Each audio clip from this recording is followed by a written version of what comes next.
This is what should be done by one who is skilled in goodness and who knows the path of peace. Let them be able and upright, straightforward and gentle in speech, humble and not conceited, contented and easily satisfied, not busy with duties, and frugal in their ways, peaceful and calm and wise and skillful, not proud and demanding in nature. Let them not do the slightest thing that the wise would later reprove, wishing in gladness and in safety. May all beings be at ease.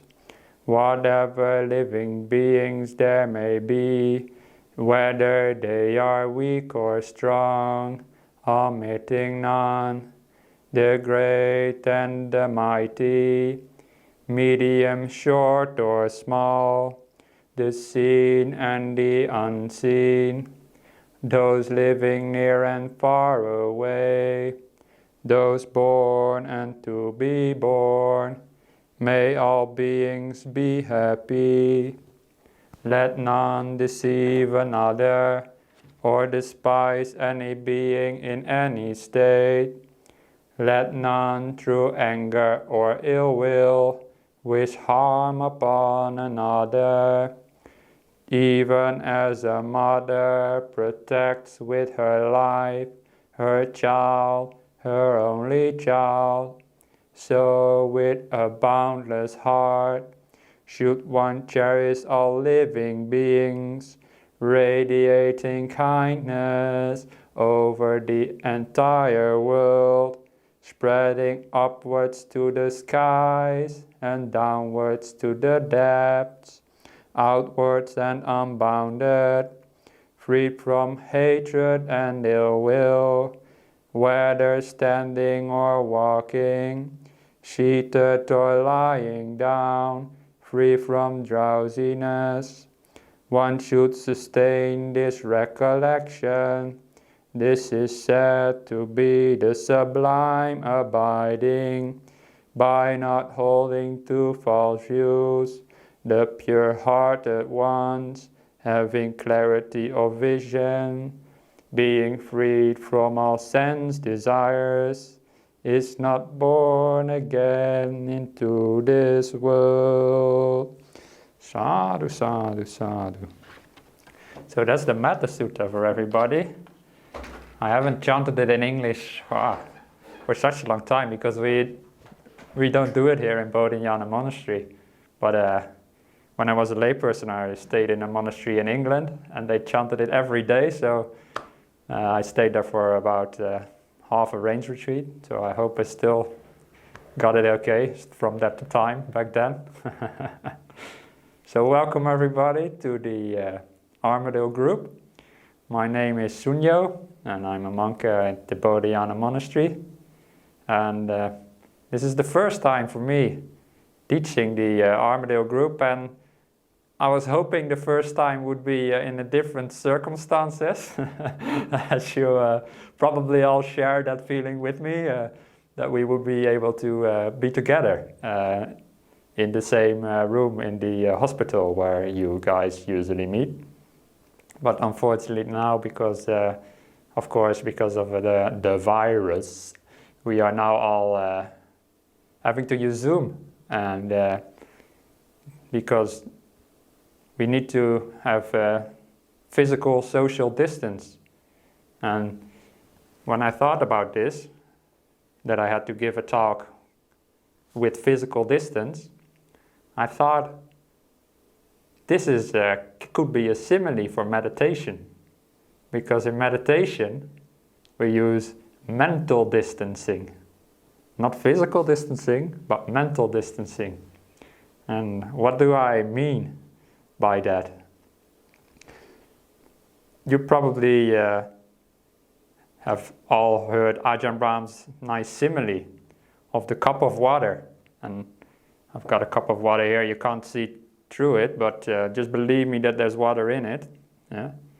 And Ajahn Brahm's simile for meditation is you have to make the water still. So the water doesn't move inside of the cup. How do you go about that? Huh? This is one way that you could do it. Yeah, hold the cup really still as best as you can. But I can see it's still moving. So that doesn't work. So what is the solution? Maybe hold it really lightly? No, it's still moving. It still doesn't work. The solution is, and all you probably know because you've heard Ajahn Brahm talk probably 100 times giving this simile before, the solution is put the cup down. And there's only one place I can put it right now where you can see it, which is unfortunately on the shrine, but it's all right. I offer this to the Buddha. I put the cup down. Water still moving a little bit, but it's getting less. And now the water is still. Because I am not touching the cup. I am physically distancing from the cup, you could say. And in meditation it's the same. Your mind is like the water and it's moving about. And you're thinking all these things. And you just can't get still. So what do you try? You try to hold your mind still. You try to... I recognize that in myself anyway. I don't know about you, but you're probably not so much different from me, so just assuming that you're like that as well. You try to hold it still. You try to hold it in various ways, maybe tight, maybe a bit like this, maybe I can do it a bit wiser. But it all doesn't really work. It can get reasonably still, but it's never the kind of stillness that we're looking for. The real big peace, the really nice peace, it comes from when you don't hold your mind, when you don't touch your mind. When you do mental distancing from your own thoughts, from your own emotions. And it's the same, really, with when you meditate and you try to relax your body. And it's also like that as well. If you send your mind out to your body and you try to control every little bit of your body, try to make everything just so right, just the way you want it, it will never work, I find. It's better often to meditate and take some mental distance from your body and just watch your body with your awareness. You are aware of it, but you don't try to control it. You don't try to interfere with it. Just like right now, I can't interfere with you guys. I can see you, I can hear, well, I can't even hear you because you are all muted. But I can see you, but I can't reach you, I can't touch you. You could try the same in meditation. You can feel your body, but don't mentally touch it. Don't try to force it to be one way or the other. And one of Ajahn Brahm's sayings that he uses often is, make peace, be kind and be gentle. And you cannot do all those three things, make peace, be kind and be gentle. You can do all those things without having to control. Don't have to control your body or control your mind or control your meditation or control your breath. This is a big thing for people. I don't struggle with it so much, but I hear it quite a bit that people, they get the gist of meditation, they get reasonably peaceful. It's nice meditation, and then their breath comes, they start to focus on their breath. And then the instruction is just let your breath be the way it wants to be. Whether it is short, you just know that it is short. If it is long, you know that it is long. This is the instruction from the Buddha in the Anapanasati Sutta. And we still use that instruction these days. But some people, they find that they can't let their breath just be the way it wants to be. Because why? I think because it's like holding the cup. They're holding their breath too strongly. In that, maybe they identify with it too much or try to control it too much. Sometimes when we focus on something and something comes into our awareness, we automatically try to change it or try to have it be the way we want it. But the trick is to do this mental distancing from the breath.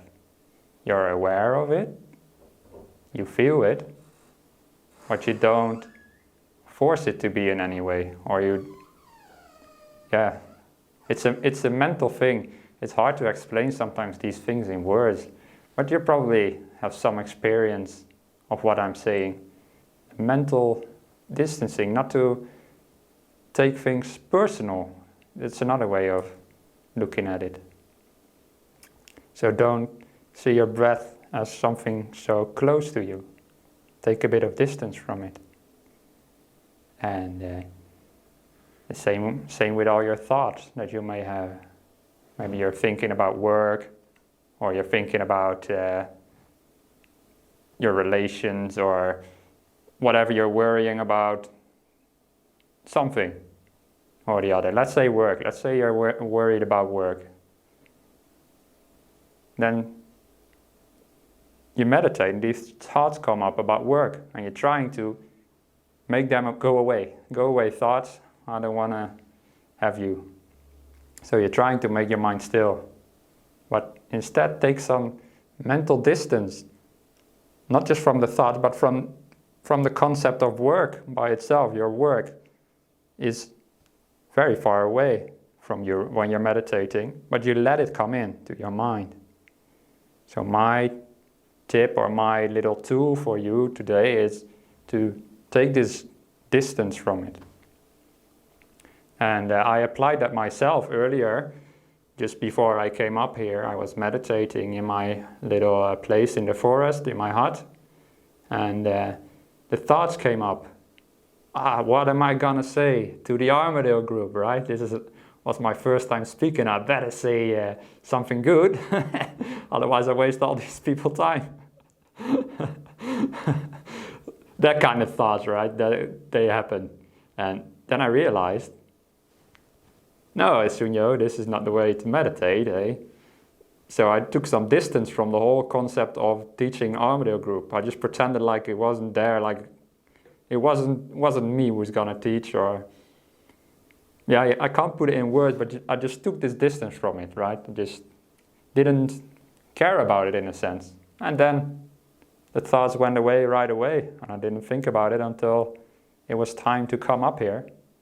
And when my alarm clock showed me that I had to come up here, only then I thought about it again. So this interfering we do with stuff. We interfere with the mind, we interfere like with a cup of water, right? We touch things mentally too much. And try to take distance and don't touch things too much mentally. I hope that makes some sense. Because if you interfere with things too much, you create a lot of problems. Like this man I met the other day. This man was a pirate. This is a joke. I didn't really meet a pirate. I would like to meet a pirate, but so I met this pirate on the street the other day, and he had a wooden leg. He had a hook on his hand, and he had an eye patch. Wow, this was a true pirate. Only the parrot was missing, but we have those here anyway in the monastery. And I went up to him and I said, are you a pirate? And he said, "Arg, yes, I'm the last living pirate, arg." I said, "Wow, that's interesting. How did you get that leg?" He said, "Arg, long story. We were sailing in the Caribbean Sea and I fell off the ship and a shark bit and leg was off, and I put a wooden leg on, and there we go, arg. I said, wow, that's a cool story. So how about that hook? How did you get the hook? He said, arg, long story. We were sailing in the Mediterranean Sea, and we were getting boarded by another pirate ship, and we were fighting, and somebody cut my hand off. So my hand was off, and I put a hook on. Arr. And I said, wow, that's an amazing story. How about that eye patch then that you got? He said, long story again, matey. We were sailing in the Strait of Gibraltar, and I looked up because I heard a sound, and it was a seagull, and it pooped right in my eye. And I said, well, you don't have to get an eye patch just because a seagull poops in your eye. And the pirate said, yeah, all right, but that was just 2 days after I got that hook. Bazinga. So this pirate, interfered too much with his eye and hurt himself, right? So this is a meditation, the same. If we interfere too much in dumb ways, we're not realizing what we're doing, we mess things up. And this is especially true, the more deeper meditation goes, the more interfering messes things up. Yeah? Jokes are all nice and funny and joyful, but what is really nice and joyful is when your meditation gets really, really deep. And there are these beautiful experiences that can happen in the mind called nimittas. And these can show themselves as lights or shapes or sometimes just feelings of love and joy. And these are very subtle experiences. And when you try to mess around with those, and when you try to shape them or touch them and try to make them the way you want, then they will be gone before you know it. They are very sensitive experiences. So that's getting a bit deeper though. You can apply this concept of not touching and taking mental distancing in your mind. You can take it in every level of your meditation. And maybe we should do that together right now. Do some meditation. I suppose I guide it. Is that right? Rachel, put your thumb up. Do I guide the meditation? I do guide the meditation. So let's do that right now then. And let's all have some nice meditation. So, when you're ready, and sit comfortably on your chair or whatever you sit on, then close your eyes. Because when we leave our eyes open, it's just more distractions and more things that are there for us to interfere with. By closing our eyes, we distance ourselves from all the sights. Just take some time to realize how much of your experience has already become more peaceful and more simple just by closing your eyes, something simple like that.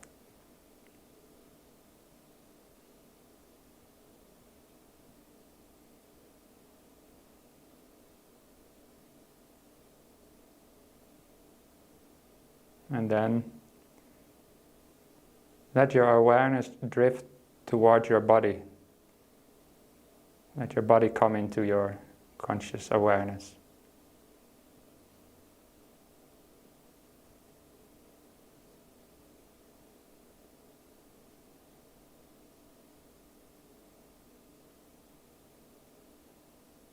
You're aware of your body.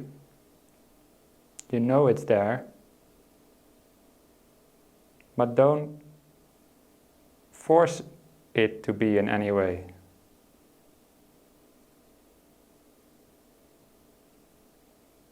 Because your body is very wise. And you will find if you leave it alone, if you take some mental distance from it, it will relax by itself.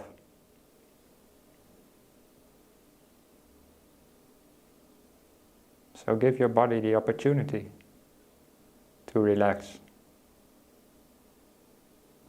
All the while, you're still aware of it, with kindness, with peace and gentleness, but also with this little bit of distance from it. Almost as if you're aware of somebody else's body.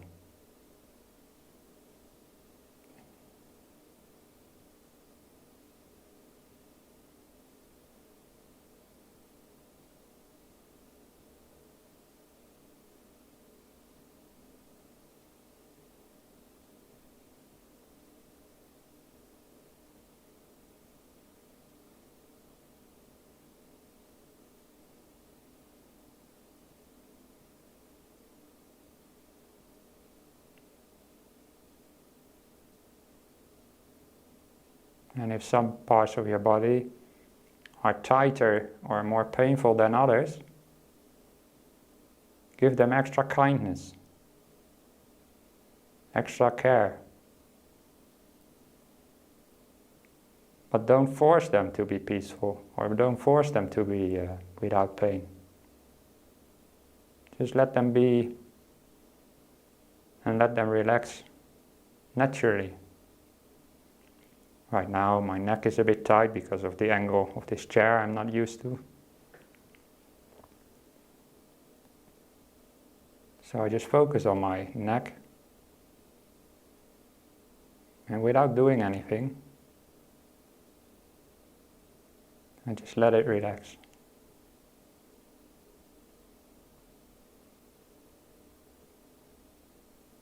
Because relaxation is like the natural state of the body, if we don't interfere with it.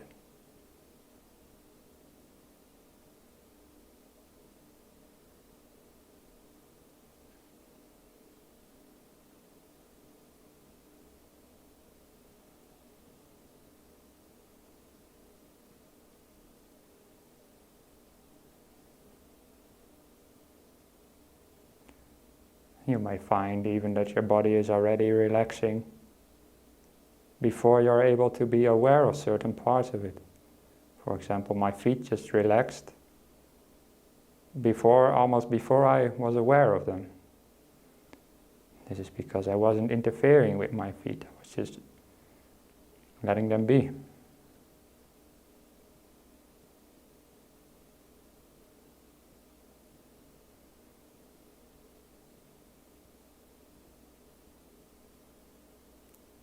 And to help yourself take some distance from the body,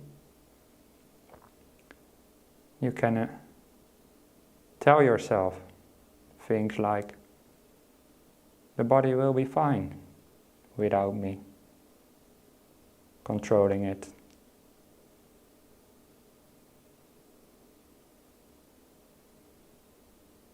Or, the body is wise enough to know how to take care of itself without me thinking I know what to do with it, without me making it be the way I want to.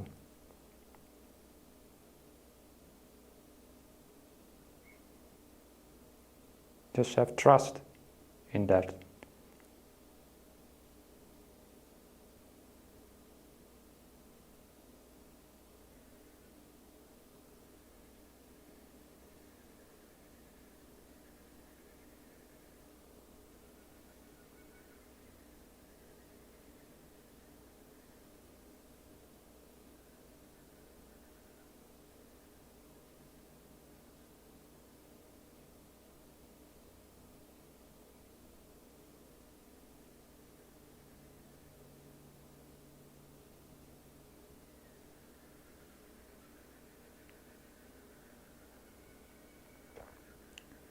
And when your body starts getting more relaxed, you will probably notice that the next thing that becomes prominent in your awareness is probably, for most of you, will be thinking, thoughts inside the mind. We can apply the exact same principle to thinking. We don't force our minds to be still.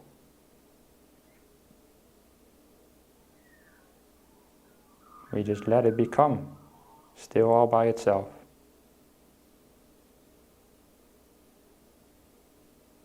Maybe you have thoughts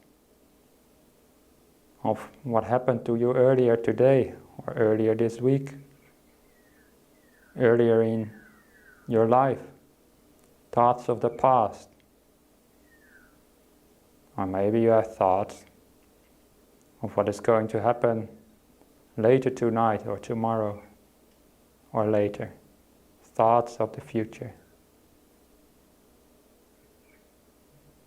But distance yourself from both the past and the future. Past and the future, they are not what they are real. So distance yourself from those concepts. And you'll find that what is left is the present moment.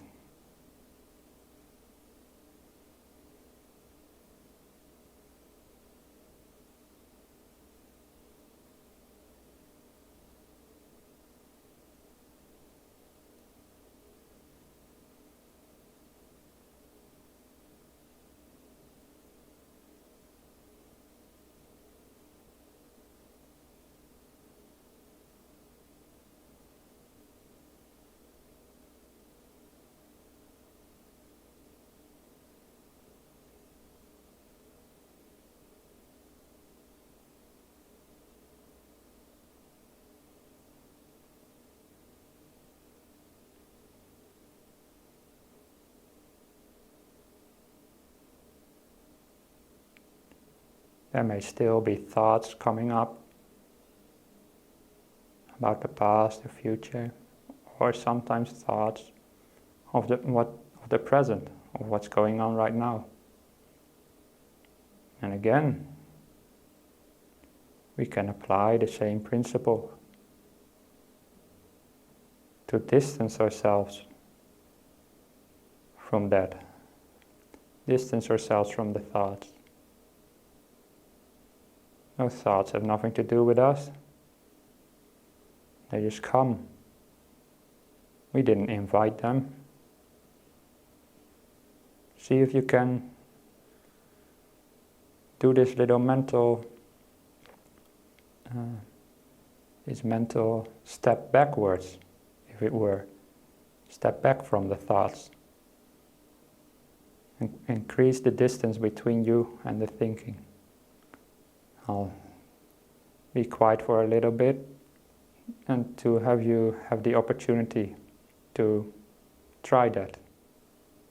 See if it works. If not, don't worry.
whatever is going on in your mind or in your body, it's got nothing to do with you. It's not yours, not me, not mine. It's just phenomena, parts of nature.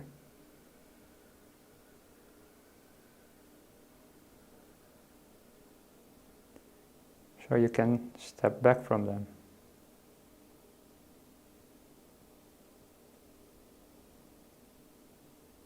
With kindness. And with love and peace. With acceptance.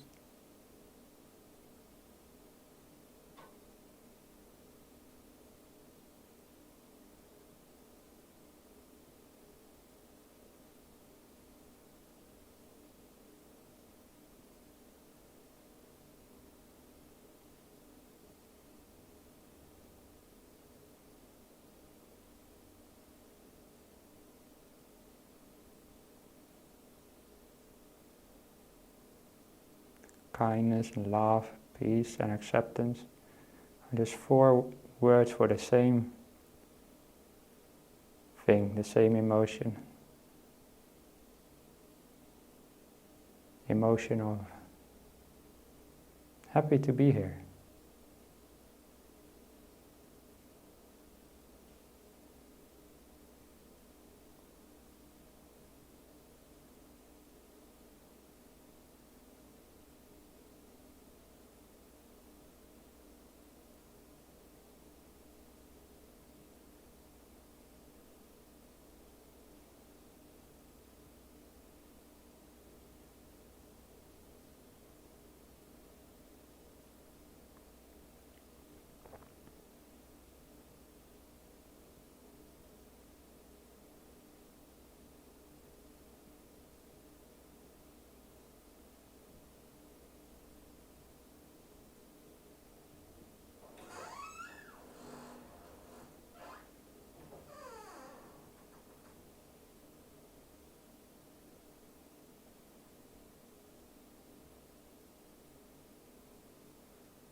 And as you're relaxing, by not interfering, it may be that the breath comes into your awareness. The movement of your belly or the air passing through your nose.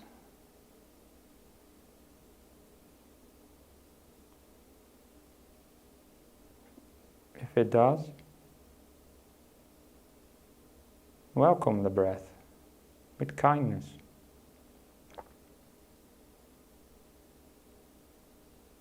If it doesn't, you can look for it.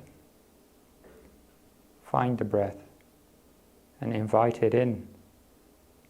Invite it into your awareness.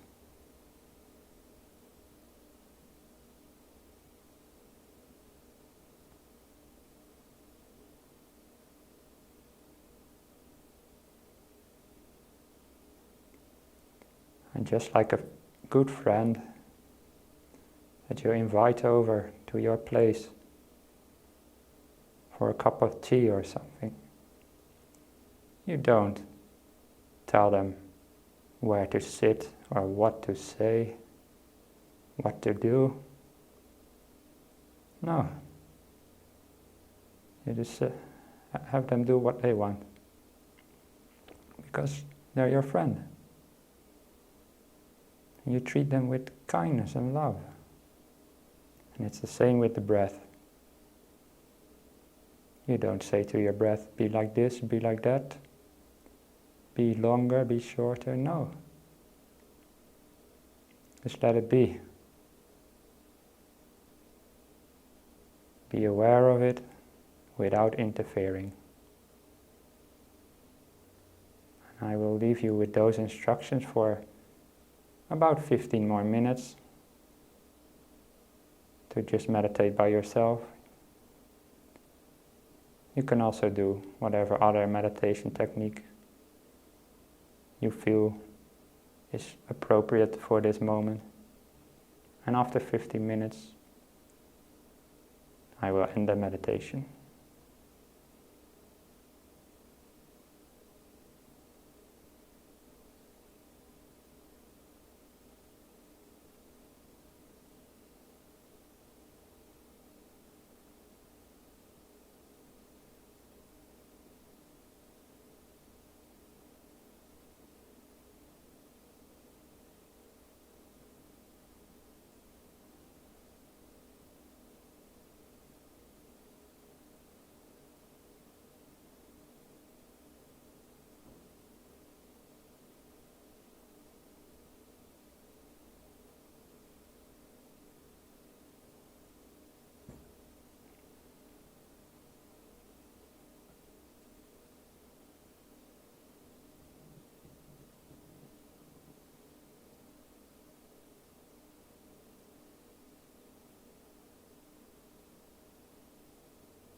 So,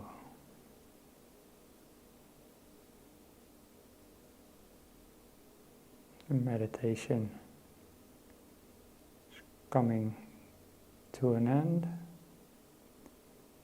but before you come out, just check up upon yourself how you're feeling now.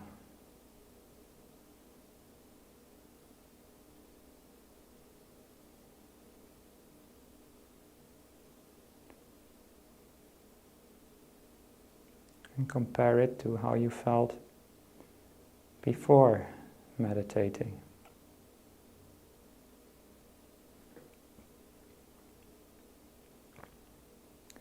And you'll find 99% of the time that you're more peaceful, more at ease with the world and with yourself. And that is such a nice feeling. Even a little bit of peace. So nice. Just recognize how nice it feels. Just that little piece that you've created. Or better, that you didn't create, but that just came about by you not interfering with things. How does it feel now?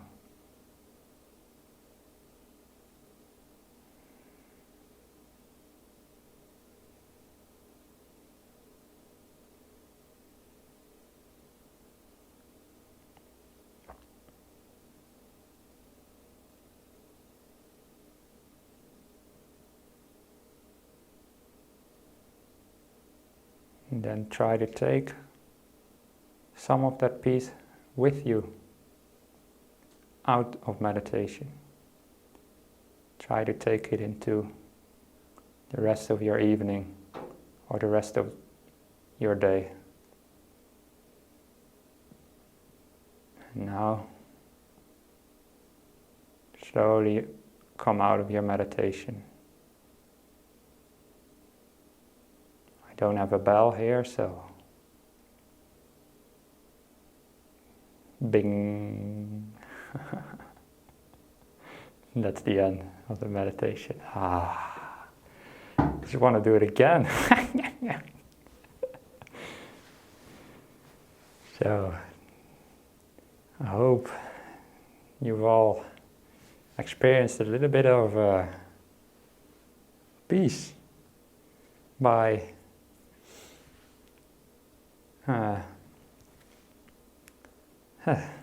taking this distance from your thoughts and from your body. And I know I did. At some point I was here sitting and thinking about teaching meditation.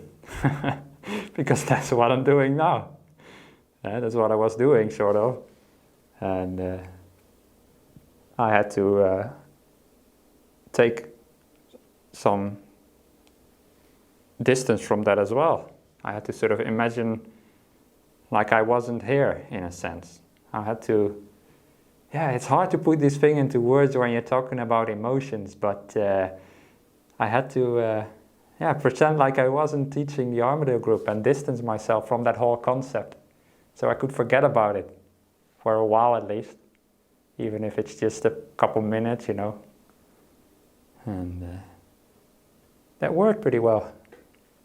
And at some point I was thinking, I've got the best job in the world, I'm just meditating. I also have the worst pay though. Because monks, we don't earn any money, but we earn a lot of other great benefits, like all the happiness that I get from people like you, from being able to teach these great things. So am I supposed to talk a bit more, or? Yes, please. If you want to take questions, that's fine, or comments, but a talk from you would be wonderful if you would like to keep going. Oh, okay. Well, we'll see how we go. But one thing that I would like to say is I've always With guided meditation, I've always had a bit of this double-sided relationship, you know.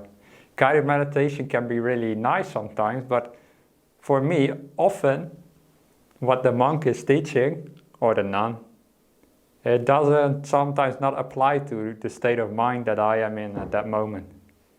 So often I am with Ajahn Brahm, for example, in Anamara on the Friday or Saturday, and there's guided meditations. And he guides you through it and says, you do this, you focus on your body, etc., etc. And I find sometimes, like 50% of the time I'm not listening. I'm just doing my own thing. Because I've learned by now to check my mind and my heart and the way I'm feeling. And I know what to do, and it doesn't always align with what is being taught in a guided meditation. And I'm saying that for all of you right now, or maybe in future sessions, when I'm teaching guided meditation, always feel free to do something else, because you know what your mind is like much better than me. Maybe this idea that I've given you, this tool, you could call it a tool that I've given you of mental distancing, maybe it didn't click. Yeah? And then if you would try that for 30 minutes and it doesn't click, then you just almost wasted 30 minutes there. Because I know all of you, I recognize some of you and I've seen you many times before. I know you're all experienced meditators. You know what to do. Yeah, so have to trust in yourself as well, not just in the monks or the nuns.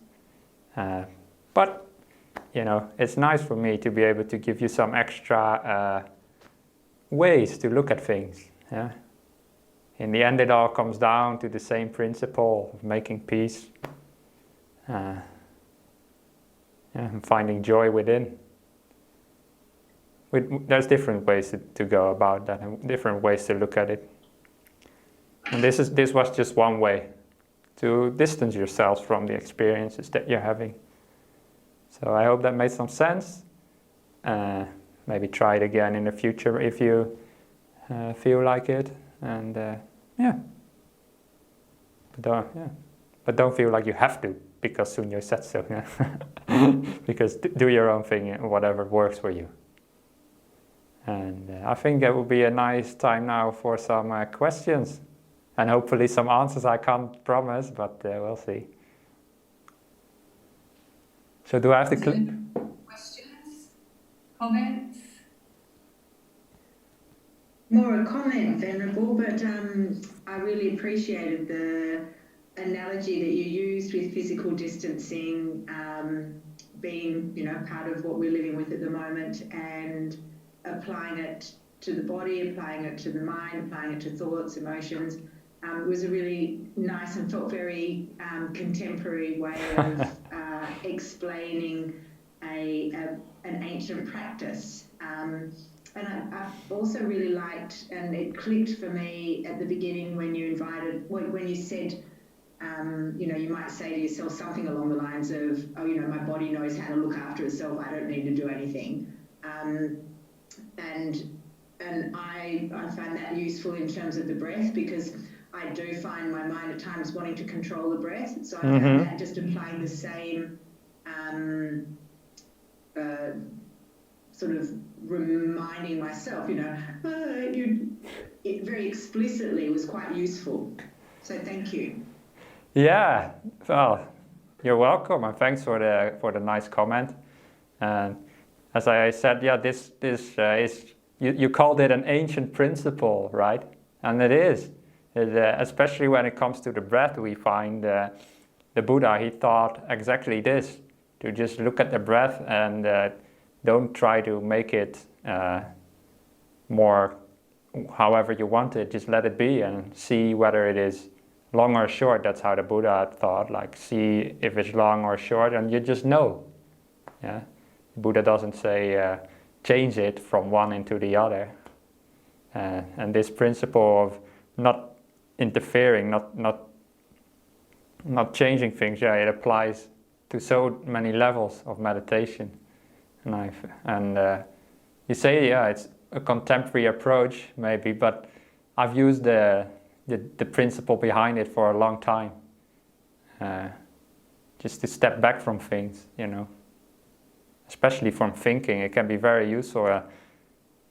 If you get good at stepping back from thinking, the thoughts, they can stop so quickly, really, because you just know how to find the distance. And the further you're away from your thoughts, it's almost like the more you increase the distance, the less you can hear them, right? As if you are literally walking away from it almost.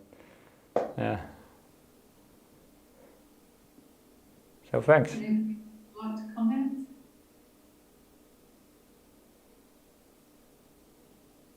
I thought it was very interesting, Venerable, when you said, and I would like to support what Catherine said really, but your comments about we touch things mentally too much. I thought, yes, that's me. That's everybody. Especially, so, and just we interfere with things too much and mess things up. So the physical, mental distancing was great, but associated with we're just interfering too much. I'd love to hear more about that. Yeah, you said that's me, but I think that's everybody can relate to that to some extent. Because it's natural that we want to control things in life. And it's natural that we try to make things the way we want them to be. This is the whole point of the Buddha's teachings. He says in one very famous text, the Buddha says about the body and about the thoughts and the feelings, he says that it's like natural to think, let them be like this and let them not be like this. You try to control them in that way, the Buddha said. Why is that? Because we think we have more control over things than we actually do. We think we are so wise and so skillful that we can make our mind and body exactly right. But it's not like that. We don't have that kind of control. The mind is just much wiser by itself. As you said, if you don't touch it, it knows what to do. And the Buddha said it's too much sense of ego, there's too much sense of self involved often in our life. And because of that, we think that we can control things. But this is very much an illusion. And the deeper your meditation goes, the more you will see the truth in this.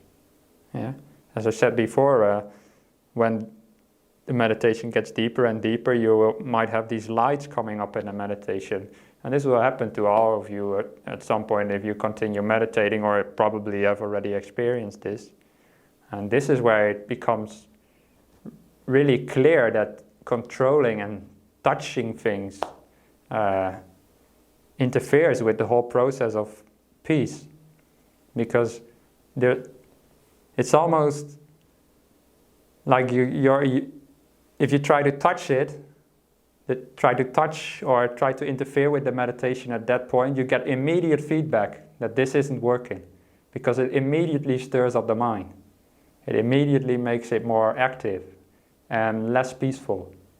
When you're still thinking a lot and your body is in your awareness and there is the future and the past, if you try to control things at that point, you often don't really notice how much you're messing things up, because it's still so much going on. You think that you're actively making things more peaceful by interfering. And to some extent maybe you can at that point in meditation. But as meditation gets deeper, interference becomes more and more of a problem. But also it becomes more and more clear that it is a problem, because you'll see it better, how much that can make your mind less peaceful. And you'll notice that if you create a little bit of distance between you and your meditation, that the mind will automatically tend towards peace and settle down. Yeah, as I said, with the cup of water. If you don't touch it, it's been sitting here now for half an hour. It was really peaceful, this cup, and now I picked it up again. But you know, if you put it down, it'll become peaceful. Same with the mind. You put it down, it'll become peaceful. And maybe you're thinking, I do that, Sunyo, I do that always, but it's still not becoming peaceful. Then you're still not really putting it down.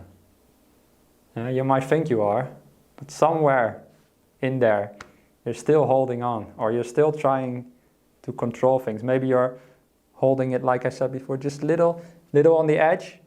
The mind, you hold it on the edge, and it still won't become peaceful. So in the end, just have to let go. And as I said during the meditation, a great way to do this is to just have the faith and the trust that if you let go, that things will turn out all right.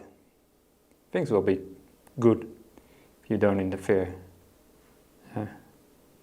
Often we think if we just control and make things the way that we want to, that things will be better. But often, well, in my experience anyway, it just mess things up. But this is true in life, but especially true in meditation. So, yeah. I think I'm saying the same thing in 100 different ways, but in the end it will come down to your experience, and you will probably be able to see what I'm talking about. Yeah, as I said before, emotions, it's hard to put into words. And I struggle with that always when I have to teach meditation or Dhamma, and I find it hard to bridge the gap, but I already had 2 positive comments, so I think you can relate to the things I'm saying, on some level at least. So, yeah. Thank you. Anybody else?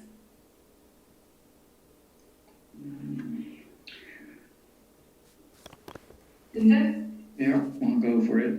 Well, that reminds me of, this is when you get into sort of quantum theory, and they say if you observe anything, if you, like you say, touching, but even if you observe, if you look at something, you're changing it. Because if there's a light source and you want to measure how bright the light is, you've got to have a sensor to measure that. As soon as you do that, that sensor is going to absorb some of that light and it's changing the source. If you try to measure a sound, if you try to measure anything, if you look at something, you're changing it because you're absorbing some of the energy source from that into your eyes, and that changes into signals so that you can. So yeah, that's true. I've never sort of connected that with meditation at that subatomic scale. So yeah, you can't not change anything. If you look at something, you're changing it. Yeah. Okay. Yeah. I know. Would be the expert on that. Sorry? John Brown would be an expert on that subject because he's done physics, yes. Yeah, I did a little bit of that. I did precision engineering university, and it becomes so small that you have to know a bit. But I don't know enough to make any wise comments right now. I've never connected it to meditation. Yeah. But maybe. But that's what you said when you were saying what Catherine and Rachel said, sort of distance, so keep away from things. If you touch anything, it's going to go poof, off. Yes. Okay. Thank you, Pinder. That's all right. No problems. Anybody else? Anybody just like to give feedback on what a lovely meditation is? The other thing was about when you're saying, Venarable, about if you're not in tune with the teaching at that particular time, you can sort of, and if you're slightly experienced, or even if you're not all that experienced, sort of you can go off on your own as long as you don't go into dreamland and you're dreaming and thinking Yeah. about things. But if you sort of go into that, that's also useful, and it's quite okay because it's not like being at school. If you're doing something else and the teacher comes by and says, "Hey, what are you doing?" Yeah. Yes, it's your mind, and as long as you are disciplined enough and not go wandering around, so that's, you don't have to follow that if you're not clicking with it, as you were saying, yes. Yeah, and it's for all these teachings that the monks and nuns are giving, and the lay people as well are giving. Sometimes they don't click at the point that they are given, but maybe later on you will be able to relate with it much better. Yeah, I've had that quite a bit with meditation teaching. Sometimes I'm like, I don't feel it when it's being taught, but then later on in my meditation it just sort of almost subconsciously comes up, and I apply those kind of techniques that I've heard maybe long before, a long time ago. And so maybe the same with this as well. Maybe you're subconsciously, I've brainwashed you, and subconsciously you will apply this kind of techniques. I don't even like to call it techniques really, because it's it's just the way that the mind also works automatically to take distance from it. When I was teaching meditation, I was all the time saying, you distance yourself from things, or you don't interfere with things.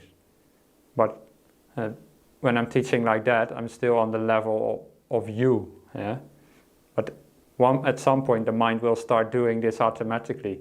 It will automatically know what to do, and it will distance itself from, for example, the thinking all by itself, because you've gone through this whole process of meditation so many times that you don't really need to instruct your mind anymore with any techniques or skills or whatever. You just sit down and let it all flow, basically, and then these kind of ideas come up by themselves, these kind of quote techniques. The mind just does it by itself because it realizes how to become more peaceful. Because, as I said before, the mind is much wiser than ourselves, right? And at some point it's so wise that it just knows how to meditate much better than we do. And it just automatically tends towards peace with whatever techniques it needs to do. It's like creativity almost. You don't do creativity. When maybe some of you are painters or writers or whatever, you'll know that in a creative process, all the good ideas, you don't make them happen, they just come. They just come to you at some point in time. And it's the same, very much similar in meditation, that the mind just does it. It just comes up with the right attitude, the right technique or approach all by itself, and you don't need to really do it so much. This is also one reason why with guided meditation sometimes I don't listen, as I said before, because my mind is inclined in another way all by itself, and if I even try to apply certain techniques, it already messes it up in a way, because it's already interfering. Sometimes these tricks of, like I say, take distance and don't interfere, but sometimes that itself can be an interference. Sometimes that itself can be a control. So you have to, at some point the mind will be able to go beyond all that and just find peace all by itself. Thank you. Anybody else want to say anything? Thank you, Pinder. That's okay. Welcome. I'm just going to mute you, Pinder. Anybody else? David, Marlene, who else have we got? Kayleen, Julie, Bon, Doug, Robin, Lynn. Anybody? No? Everybody's so peaceful Yeah. from the meditation. You can can finish it there tonight if you'd like, Venerable. I think it was a beautiful meditation, thank you. And I liked your concept when you finished, too much sense of self involved in our lives. Yes. All right. Yes. Well, thank you everybody then for listening. People who meditate, I love all those people. And I love it that you are spending this evening with me, although we can't be together. We're still in the same mindset, so in a sense we are together. And just really appreciate that and want to say that. And I hope you all can take something out of the things that we have been discussing and to move towards more peace in your life and the life of others. And that's all I have to say on that. Thank you all. And it does feel as though we are, well, to me, it feels as though we are together. You're in my living room with me. Thank you. Oh. Very true. It feels fantastic to me, actually, closer than if we were in a big room together. So thank you so much for being willing to come on Zoom. It's been wonderful. Thank you. Yeah, it was really easy for me this morning when the monks were talking about who is going to teach Armadale, and my name came up. I said, "Oh, who's driving me?" Driving me from my hut to the office. But it was just 1 minute walk, so easy for us as well. I'm happy that you get the same kind of positive vibe out of it. Well, I certainly do. Yeah, it's great. Thank you very much. It's been great. So on behalf of the group, I'd like to thank you and thank everybody else for coming along. And we'll be back again next week on Tuesday night for the same time. Bring a friend. Yep, with one of my fellow monks. Okay. Bye-bye. Thanks, Venarable. Hi, everybody. Thank you. Good night.